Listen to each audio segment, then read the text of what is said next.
में पॉवर्टी बहुत ज़्यादा है और उसमें भी खासकर रूरल एरियाज में, जहां मेन सोर्स ऑफ लिवलीहुड है एग्रीकल्चर। इंडिया की 2/3 से भी ज़्यादा पॉपुलेशन एग्रीकल्चर पे डिपेंडेंट है और एग्रीकल्चर उतना प्रोडक्टिव नहीं हुआ है कि इतने लोगों के लिए सफिशिएंट हो। इसीलिए कहा जाता है कि इंडिया का रियल डेवलपमेंट तब होगा जब विलेज डेवलपमेंट यानी रूरल डेवलपमेंट पे ध्यान दिया जाएगा।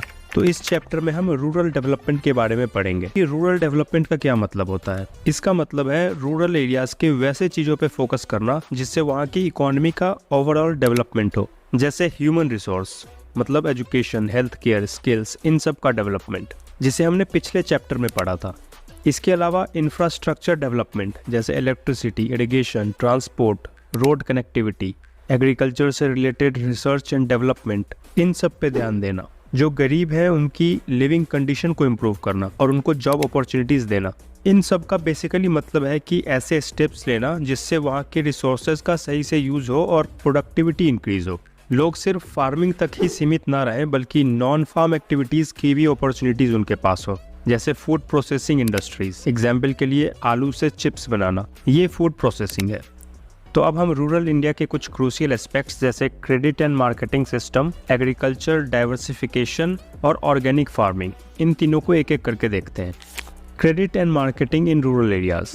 क्रेडिट मतलब लोन या फाइनेंशियल सपोर्ट और मार्केटिंग मतलब प्रोडक्ट को कंज्यूमर्स के लिए इजीली अवेलेबल कराना। क्रेडिट की रिक्वायरमेंट क्यों है? सपोज अगर आज कोई किसान अनाज बोएगा तो प्रोडक्शन के बाद जब वो उसको सेल करेगा तब उसे इनकम होगी, तो ये टाइम काफ़ी लंबा होता है। तो इस बीच फर्टिलाइजर्स, सीड्स, मशीन्स या और भी फैमिली एक्सपेंसेस जैसे मैरिज, डेथ या कोई फेस्टिवल, इन सब के लिए किसान को पैसे की रिक्वायरमेंट होती है। अब किसान गरीब है तो जाहिर सी बात है उसके पास इतनी सेविंग्स तो होगी नहीं। पहले जो बड़े मनी लेंडर यानी साहूकार होते थे वो गरीब किसानों का खूब शोषण करते थे, हाई इंटरेस्ट रेट पे लोन देते थे और गरीब किसान उसको चुका नहीं पाता था, फिर लोन लेता था। ऐसे करते करते वो एक डेट ट्रैप में फंस जाता था। मेजर चेंज आया 1969 में, जब इंडिया ने रूरल एरियाज में क्रेडिट नीड को पूरा करने के लिए सोशल बैंकिंग और मल्टी एजेंसी अप्रोच को अडॉप्ट किया। सोशल बैंकिंग का मतलब ऐसा बैंकिंग अप्रोच जिसमें सोसाइटी और कम्युनिटी के वेलफेयर पे फोकस किया जाए, न कि सिर्फ प्रॉफिट पे। और मल्टी एजेंसी अप्रोच मतलब ऐसा सिस्टम जिसमें अलग अलग इंस्टीट्यूशंस जैसे commercial banks, regional rural banks, cooperative societies सब एक साथ काम करेगी ताकि रूरल एरियाज में लोगों के लिए लोन लेना आसान हो सके।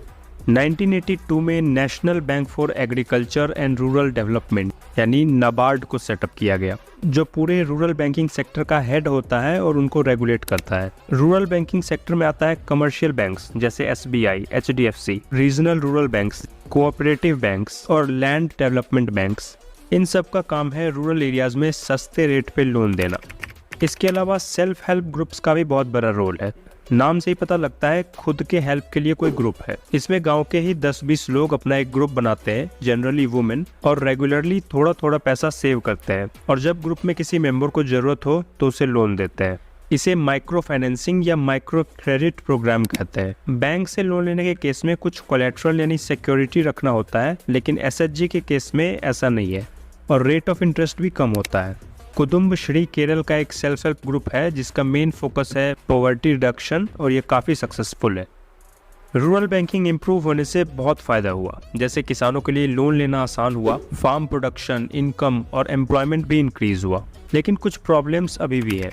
कमर्शियल बैंक्स को छोड़ के बाकी बैंक्स डिपॉजिट मोबिलाइजेशन का कल्चर डेवलप नहीं कर पाया।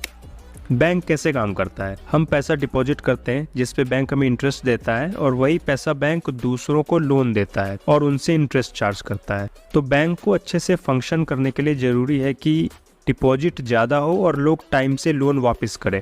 इसी को डिपॉजिट मोबिलाइजेशन कहते हैं। रूरल एरियाज में लोग लॉन्ग टर्म सेविंग्स उतनी नहीं करते हैं जिससे डिपॉजिट कम होता है और एग्रीकल्चर लोन में डिफॉल्ट का रेट भी बहुत हाई है, जिसका कारण है कि एग्रीकल्चर मेनली मानसून पे डिपेंडेंट होता है। अगर मानसून सही नहीं है तो फसल अच्छा नहीं होता है और किसान लोन वापस नहीं कर पाता है। लोन बहुत ज़्यादा होने पर कई बार गवर्नमेंट को लोन माफ़ भी करना पड़ जाता है, इससे बैंक को काफ़ी लॉस होता है। इसका सॉल्यूशन ये सजेस्ट किया जाता है कि बैंक को सिर्फ लोन देने पे नहीं बल्कि बोरोवर के साथ अच्छा रिलेशन बनाने पे भी ध्यान देना चाहिए। फार्मर्स में हैबिट ऑफ थ्रिफ्ट और फाइनेंशियल रिसोर्सेज को एफिशिएंट तरीके से यूज करने की आदत भी डेवलप करवानी होगी। हैबिट ऑफ थ्रिफ्ट का मतलब होता है अर्निंग से कम खर्च करना और सेव करना।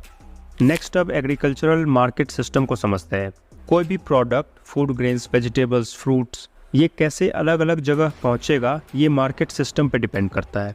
एग्रीकल्चरल मार्केटिंग में आता है assembling, storage, processing, transportation, packaging, distribution, ये सब। इंडिपेंडेंस से पहले जब किसान ट्रेडर्स को अपनी उपज बेचते थे तो उनको बहुत दिक्कत होती थी। जैसे ट्रेडर्स कभी वेट करने में तो कभी अकाउंट्स में कुछ जानबूझकर गड़बड़ी कर देता था। किसान को मार्केट प्राइस का नॉलेज नहीं होता था, जिससे उन्हें अक्सर कम दामों पे ही बेचना पड़ जाता था। स्टोरेज की फैसिलिटी थी नहीं उनके पास कि वो अभी न बेचकर बाद में सही दाम पे बेच सके। अभी भी 10% से ज़्यादा फार्म प्रोड्यूस प्रॉपर स्टोरेज नहीं होने के कारण वेस्ट हो जाता है। मार्केटिंग इंप्रूव करने के लिए 4 स्टेप्स लिए गए। पहला कि रूरल मार्केट के लिए रूल्स एंड रेगुलेशंस बनाए गए ताकि प्रोसेस में ट्रांसपेरेंसी आए। दूसरा कि फिजिकल इंफ्रास्ट्रक्चर फैसिलिटीज़ जैसे roads, railways, warehouses, godowns, cold storage, इन सब को इम्प्रूव किया गया। हालांकि अभी भी इसमें बहुत इम्प्रूवमेंट की ज़रूरत है। तीसरा है कोऑपरेटिव मार्केटिंग। इसमें बहुत सारे फार्मर्स एक साथ मिलकर अपने एग्रीकल्चरल प्रोड्यूस की मार्केटिंग करते हैं। इससे छोटे फार्मर्स को एक मार्केट मिल जाता है, उन्हें कॉस्ट भी कम पड़ता है और वो ट्रेडर के साथ बार्गेन भी कर सकते हैं, जिससे सही दाम मिल जाता है। कोऑपरेटिव मार्केटिंग का सबसे पॉपुलर एग्जाम्पल है अमूल। ये इंडिया के लाखों डेयरी फार्मर्स का एक कोऑपरेटिव है और इंडिया को वर्ल्ड का हाईएस्ट मिल्क प्रोड्यूसर बनाने में इसका बड़ा योगदान है। फोर्थ है कुछ पॉलिसीज जैसे मिनिमम सपोर्ट प्राइस फिक्स करना, जिससे फार्मर की इनकम एश्योर हो, व्हीट और राइस का बफर स्टॉक मेंटेन करना और पब्लिक डिस्ट्रीब्यूशन सिस्टम के थ्रू फूड ग्रेन्स को गरीब लोगों में बांटना। होता यह है कि फूड कॉरपोरेशन ऑफ इंडिया किसानों से एमएसपी पे अनाज खरीदता है, ज़्यादातर व्हीट और राइस, उसे स्टोर करता है और पीडीएस के थ्रू गरीब लोगों में सब्सिडाइज रेट पे 2-3 रुपए पर केजी पे बांटता है। एग्रीकल्चर मार्केट में गवर्नमेंट के इंटरवेंशन से काफ़ी फ़ायदा हुआ है, लेकिन एक आर्ग्यूमेंट ये है कि अगर फार्मर्स ज़्यादा से ज़्यादा कमर्शियल फार्मिंग करें और गवर्नमेंट का इंटरवेंशन बहुत कम हो तो उससे किसानों की इनकम बढ़ेगी और काफ़ी फ़ायदा होगा उन्हें। कमर्शियलाइजेशन ऑफ फार्मिंग का मतलब है फार्मिंग को एक बिजनेस बनाना, सिर्फ सेल्फ कंजम्पशन के लिए नहीं बल्कि ऐसे क्रॉप्स जिसकी मार्केट में डिमांड है उसको उगाना ताकि प्रॉफिट ज़्यादा हो। कमर्शियल क्रॉप्स का एग्जाम्पल जैसे शुगर केन, कॉटन, जूट। और दूसरा आर्ग्यूमेंट यह है कि स्मॉल फार्मर्स के बेनिफिट के लिए गवर्नमेंट का इंटरवेंशन भी ज़रूरी है।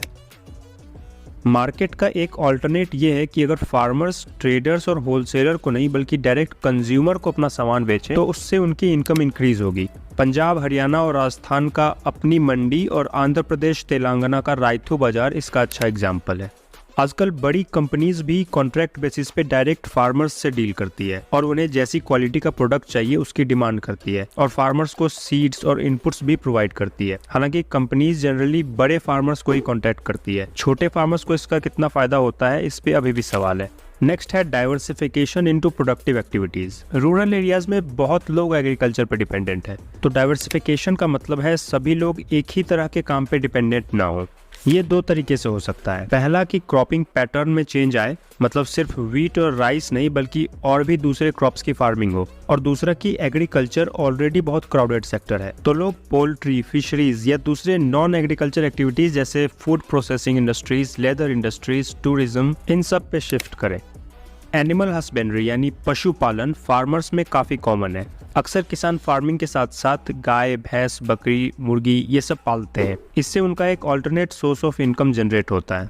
1951 से 2016 के बीच इंडियन डेयरी सेक्टर का परफॉर्मेंस बहुत अच्छा रहा है। इस बीच मिल्क प्रोडक्शन लगभग 10 गुना ज्यादा बढ़ गया, जिसका श्रेय जाता है ऑपरेशन फ्लड को, जिसे व्हाइट रिवॉल्यूशन भी कहते हैं। ये एक डेयरी डेवलपमेंट प्रोग्राम था जिसमें मिल्क प्रोड्यूसर्स कोऑपरेटिव बना के एक साथ मार्केटिंग और सेलिंग करते थे। इसी टाइम का एक एग्जाम्पल हमने देखा था अमूल। फिशरीज भी इंडिया में काफ़ी डेवलप हुआ है। जीडीपी में 0.9% कंट्रीब्यूशन फिश प्रोडक्शन का है और स्टेट्स जैसे वेस्ट बंगाल, आंध्र प्रदेश, तमिलनाडु, केरल, गुजरात, महाराष्ट्र ये सब मेजर फिश प्रोड्यूसिंग स्टेट्स हैं। लेकिन अभी इस सेक्टर में बहुत इंप्रूवमेंट की ज़रूरत है क्योंकि इसमें अधिकतर फैमिलीज बहुत गरीब है, अंडर एम्प्लॉयमेंट बहुत ज़्यादा है और लिटरेसी रेट भी बहुत कम है, जिस कारण से ये दूसरे सेक्टर में शिफ्ट भी नहीं हो सकते हैं। तो इम्प्रूवमेंट के लिए ज़रूरी है कि और सेल्फ हेल्प ग्रुप्स और कोऑपरेटिव सोसाइटीज़ बनाया जाए ताकि क्रेडिट की प्रॉब्लम ना हो और इनकम भी बढ़े। इसके अलावा ओवर फिशिंग भी एक कंसर्न है क्योंकि इससे मरीन इकोसिस्टम नेगेटिवली इम्पैक्ट होता है।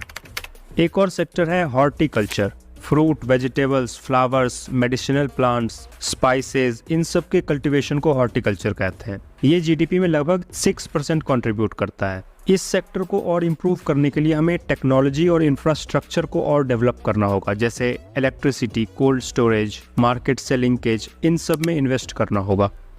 इन सब के अलावा आईटी सेक्टर भी डेवलपमेंट में काफ़ी हेल्प कर सकता है, जैसे क्लाइमेट और वेदर प्रेडिक्शन में। ई कॉमर्स और ऑनलाइन मार्केट प्लेस की मदद से फार्मर्स को बड़े मार्केट से जोड़ा जा सकता है। ड्रोन, सेंसर, डेटा एनालिसिस, इन सब का यूज़ किया जा सकता है। इस सबसे रूरल एरियाज़ में एम्प्लॉयमेंट भी जनरेट होगा। तो आईटी सेक्टर भी डेवलपमेंट में काफ़ी क्रूशियल रोल प्ले कर सकता है। नेक्स्ट है ऑर्गेनिक फार्मिंग। कन्वेंशनल एग्रीकल्चर में केमिकल बेस्ड फर्टिलाइजर्स और पेस्टिसाइड्स बहुत यूज होता है, जो बहुत हार्मफुल है। इससे सॉइल की क्वालिटी ख़राब होती है, ग्राउंड वाटर पॉल्यूट होता है, और वही फूड जब हम खाते हैं तो हमारे लिए भी हानिकारक है। इसलिए ऐसे टेक्नोलॉजी की ज़रूरत है जो इको फ्रेंडली हो, और ऐसा ही एक टेक्नोलॉजी है ऑर्गेनिक फार्मिंग। इसमें केमिकल्स न यूज़ करके नेचुरल फर्टिलाइजर यूज होता है, जैसे गाय का गोबर। तो इससे फूड प्रोडक्शन भी हो गया और इन्वायरमेंट को भी नुकसान नहीं हुआ, इसीलिए ये सस्टेनेबल भी है। इसके और भी बेनिफिट्स हैं, जैसे ऑर्गेनिक क्रॉप्स की एक्सपोर्ट में डिमांड अच्छी होती है, तो वहाँ से इनकम भी अच्छी होती है। कन्वेंशनल क्रॉप के कंपैरिजन में इसमें न्यूट्रिशनल वैल्यू भी ज़्यादा होता है, मतलब ये ज़्यादा हेल्दी होता है। इसमें लेबर ज़्यादा यूज होता है, तो इससे एम्प्लॉयमेंट भी जनरेट होगा। लेकिन इन सब के लिए ज़रूरी है कि ऑर्गेनिक फार्मिंग को प्रमोट करने के लिए पॉलिसी बनाई जाए, फार्मर्स को इसके बारे में अवेयर किया जाए और उन्हें इस नए टेक्नोलॉजी में अडेप्ट करने में हेल्प किया जाए। अब इतने बेनिफिट्स हैं तो कुछ डिमेरिट्स भी है, जैसे इनिशियल ईयर्स में ऑर्गेनिक फार्मिंग कन्वेंशनल फार्मिंग के कंपैरिजन में कॉस्टली भी है और क्रॉप भी कम प्रोड्यूस करता है, तो स्मॉल फार्मर्स को इसमें अडेप्ट करने में दिक्कत हो सकती है। दूसरा कि ऑर्गेनिक प्रोड्यूस में प्रिजर्वेटिव्स यूज नहीं होता है, जो कि अच्छी बात है, लेकिन प्रिजर्वेटिव्स नहीं होने से वो जल्दी खराब हो जाता है। तो कंक्लूजन ये है कि रूरल इंडिया तभी डेवलप होगा जब कुछ बड़े चेंजेस किए जाएंगे। क्रेडिट एंड मार्केटिंग सिस्टम और इंफ्रास्ट्रक्चर को मजबूत करना होगा। ऐसी पॉलिसीज बनानी होगी जो फार्मर्स के इंटरेस्ट में हो। रूरल पॉपुलेशन के एम्प्लॉयमेंट में डाइवर्सिटी लानी होगी, मतलब एग्रीकल्चर से नॉन फार्म एक्टिविटीज़ पे शिफ्ट करना होगा। और इन सब डेवलपमेंट के साथ साथ इन्वायरमेंट का भी ध्यान रखना होगा, ताकि ये डेवलपमेंट सस्टेनेबल हो।